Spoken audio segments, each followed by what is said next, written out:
A question routinely asked by armchair historians is why Russia never built a fleet of aircraft carriers. The short answer only requires that one looks at a map. Russia may be the largest nation in terms of landmass in the world today, and historically was even larger in the Imperial Russia and Soviet eras, but it has also largely been a land power.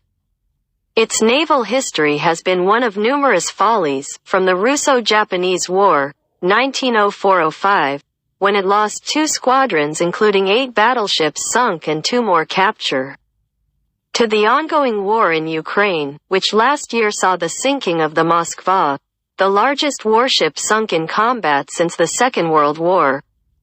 Following the destruction of the Russian Navy in the Russo-Japanese War, the naval power of Russia was vastly reduced, so much so that it fell from the second largest navy in the world to the fourth. Yet, Tsar Nicholas II saw a need for a naval force and launched a massive shipbuilding program. The First World War broke out before the program was completed. But Russia still had a larger navy than its Central Power adversaries. The Russian Navy wasn't actually able to play that great of a role in the war effort. Its size wasn't the issue, but rather it was one of the geography of Russia. During the conflict, Russia's Baltic Fleet was limited in operation due to the proximity of the German High Seas Fleet. Yet Russia still scored a victory at the Battle of the Gulf of Riga in August 1915. Likewise, the Russian Black Sea Fleet was able to control that body of water during the war, even if it was largely unable to take part in any other operations. Following the downfall of Imperial Russia after the February 1917 revolution, Russia's navy remained in port. The first shots of the October Revolution of that year were fired from the cruiser Aurora, and that led to the Russian Civil War. During that conflict, the Russian Navy was essentially destroyed as a fighting force. Yet, following the Bolshevik victory, the new Soviet Union saw the need to once again build a navy from scratch. In the 1920s and 1930s, as the United States, Great Britain, and Japan began to adopt aircraft carriers, the Soviets focused on battleships, cruisers, and destroyers. The truth is that when Germany launched its surprise attack on the Soviet Union in June 1941, it caught the Soviet Navy completely off guard. It is doubtful that if the Soviets had built any aircraft carriers, any such vessels would have played any meaningful role in the Great Patriotic War. During the Cold War, Moscow did see a need for having a large and powerful navy, even as it remained very much a land power. However, the Soviets sought to focus on submarines rather than large surface vessels. One factor was that the Second World War had demonstrated that the era of the big gun battleships was essentially over, even as the United States Navy hung on to its 4 Iowa-class battleships, returning them to service in the 1980s. Moscow did see the potential capability that carriers could offer, and there had been attempts to develop such flatops for power projection around the world.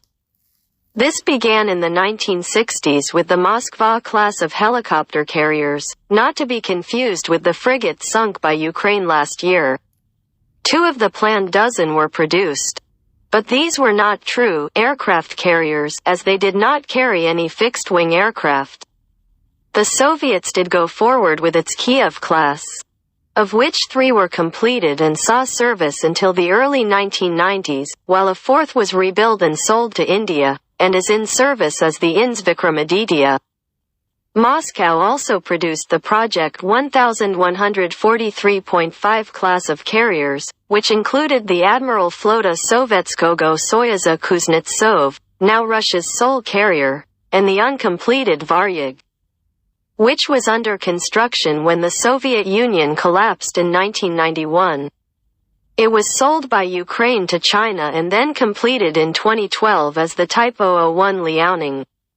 A planned supercarrier, Ulanovska, was also under construction for the Soviet Navy at the end of the Cold War. But it was scrapped following the dissolution of the Soviet Union, though some in Moscow even today see a potential for a carrier fleet. The war in Ukraine has proven once again that Russia has never needed such warships. It doesn't have overseas bases to support them. And it lacks the ports from which they can operate. The northern port of Murmansk is ill-suited to a carrier, and the same is true of the Pacific Fleet's home port of Vladivostok. St.